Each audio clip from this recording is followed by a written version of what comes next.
Hello, everyone, and thank you for joining us today for MMFCU's Understanding Your Home's Equity webinar. My name is Jacqueline Lopez. I'm the Marketing Director at the Credit Union. Today, we have Jessica Perizzo, one of MMFCU's lending officers, and she's going to talk about the difference between a home equity loan and a home equity line of credit and how to calculate the equity in your home. So welcome, Jess. Hi, Jackie. Thank you. Hello, everyone, and thanks for joining us today. Like Jackie said, I hope after today you'll have a better understanding of the equity of your home and how to calculate it. I am sure that you've all been hearing a lot about property values increasing over the last year or so. Homeowners have been discussing the increased equity in their homes and how they can borrow against it. You might be thinking to yourself, I wonder what my equity is. How would I calculate that? Home equity is the value of a home beyond any amount owed on it. So let's look at this example here. The property value is $500,000 and your mortgage balance is $200,000. You're going to subtract your balance from the value and the result is your equity. In this example, the equity is $300,000. But keep in mind that the equity in your home is different than how much equity you can borrow, excuse me.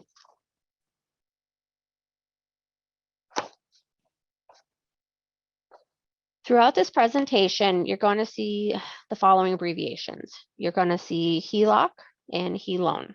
These are abbreviations for a home equity line of credit and a home equity loan. We will discuss the differences further on in the presentation. When borrowing for an equity line of credit or equity loan, a rule of thumb is that a good loan to value ratio should be no greater than 80%. Anything above 80% is often thought to be a high loan to value. Therefore, most lenders will only allow loans up to 80%. So what does up to 80% loan to value mean? Well, the loan to value ratio is the amount of mortgage compared with the value of the property, and it is expressed as a percentage.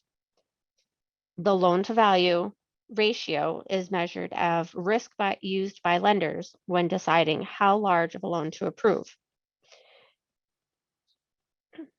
So let's go back to our original example here. Let's say we're going into the credit union, looking to borrow a maximum amount we can, using our home as collateral. We know that the value of our home is $500,000. We know that the maximum loan to value is 80%. So we're going to multiply the value of $500,000 by 80%. This gives us $400,000, like we stated. However, that is not how much available to borrow. We're now going to need to subtract your current mortgage balance, which in our example is $200,000. So based on these numbers, you're going to have $200,000 available to borrow.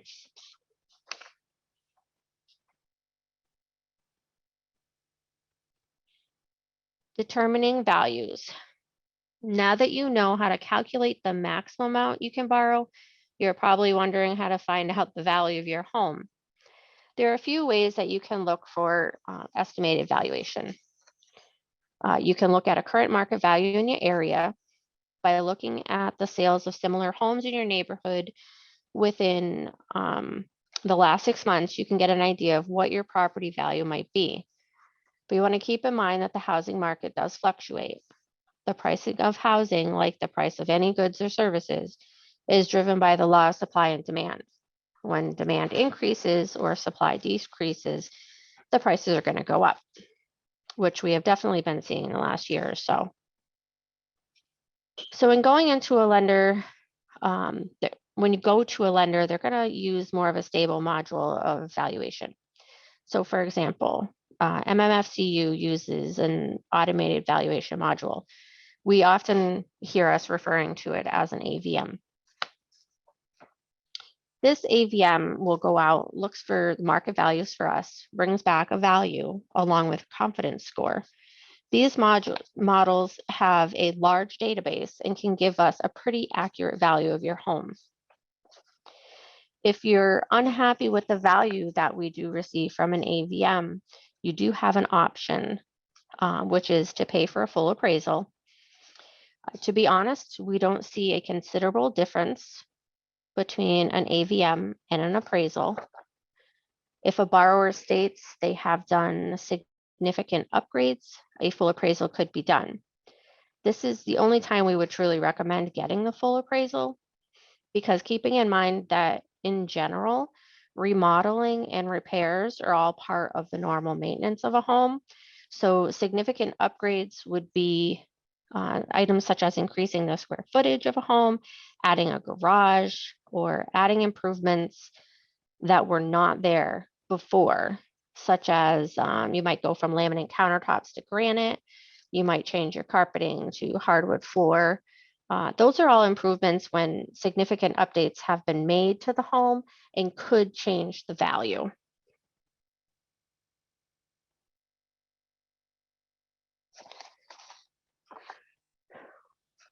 What is a home equity line of credit? With a equity line of credit, you are borrowing against the available equity in your home. As you repay your outstanding balance, the amount of available credit is replenished, much like a credit card. This means you can borrow against it if you need to, and you can borrow as little or as much as you need throughout your draw period, up to what your credit limit is. During this time, you are billed for interest only on the balance that have used. With that being said, we strongly encourage you to pay more than just the interest due and put more towards principal as well. All right, so let's just take a minute here and do a quick question.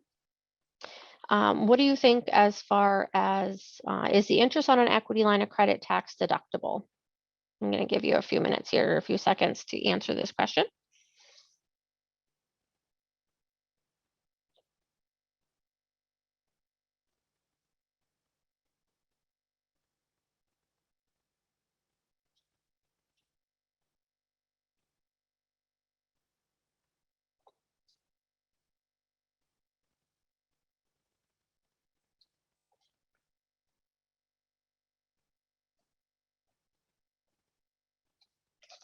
Okay.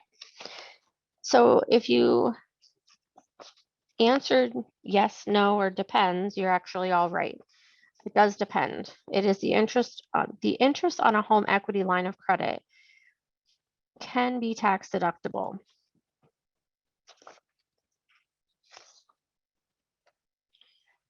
We often get asked that question. So whether or not you can claim the interest that you paid on a home equity line of credit is going to depend on how you use the money. Interest charges on a home equity line of credit can be considered tax deductible if it meets certain criteria. Therefore, we will always advise you to check with your tax accountant when filing your taxes to see if you do qualify to claim that interest paid.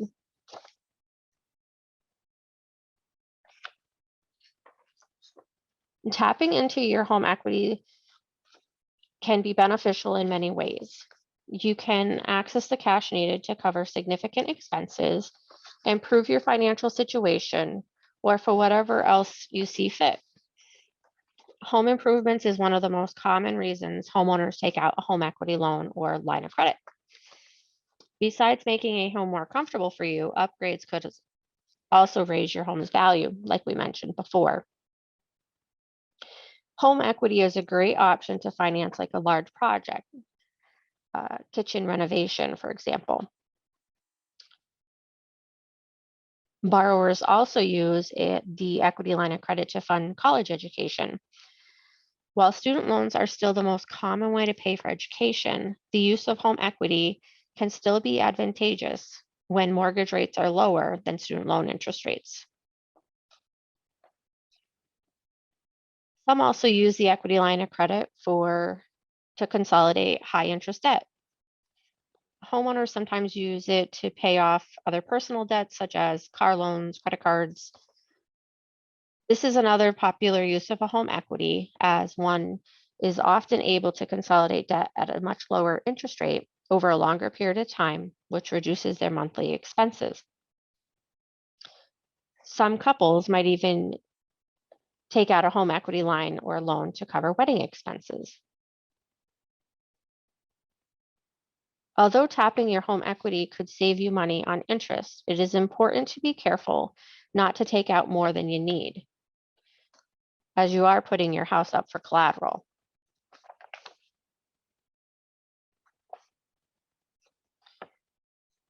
I'm sure you're wondering what the difference is between a home equity line of credit and a home equity loan. A home equity line of credit is a variable rate product with an assigned limit that you can borrow against when you want and as needed. As we mentioned before, very similar to a credit card. The rate is variable based on prime. Some lenders offer a variable rate of prime minus a percentage. Some offer a rate of prime plus a percentage.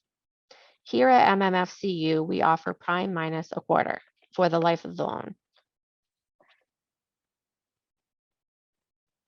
The term on an equity line of credit does vary between lenders. I can say that here at MMFCU, we offer a 10-year draw period with a 10-year repayment. The repayment on a home equity line of credit during that first 10-year draw period is you're only going to be billed for interest due. And that's interest due on what you've used.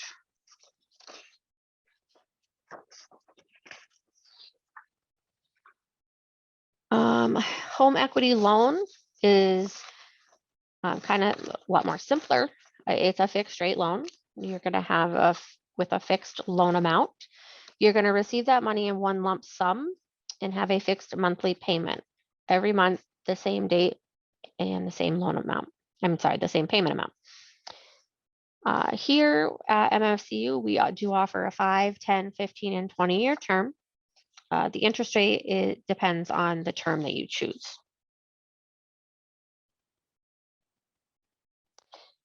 So next, raise your hand if you know what the current prime rate is.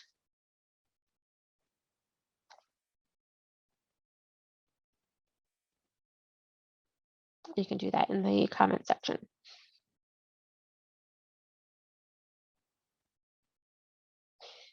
The prime rate is the interest rate that banks use as the basis to set rates for different types of loans, credit cards, and lines of credits. Here at MMFCU, we use the prime rate as it's published in the Wall Street Journal.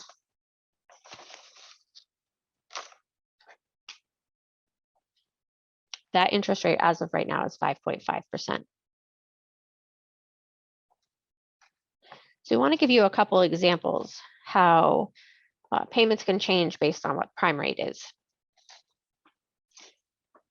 A year ago, prime rate was down to 3.25%. So if you were to borrow $100,000 at the 3.25%, your interest payment was only $267.